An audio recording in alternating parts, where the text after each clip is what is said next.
orang-orang Bugis dari Sulawesi mula mendiami negeri Selangor.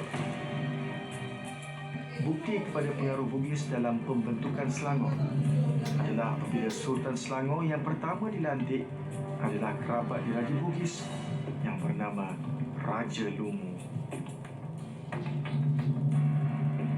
Kesultanan Selangor sehingga kini diasaskan oleh Raja Lumu atau Raja Selangor yang merupakan putera Daeng Chelak atau Daeng Pali, kerabat diraja Bugis yang berasal dari Sulawesi, Indonesia.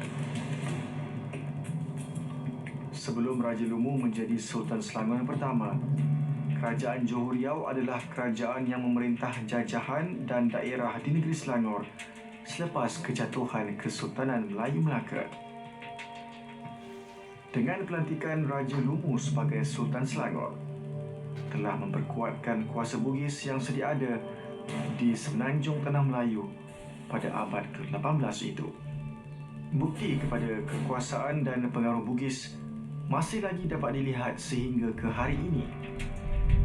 Antaranya ialah rumah Bugis yang terletak di Kampung Ujung Permatang di Kuala Selangor.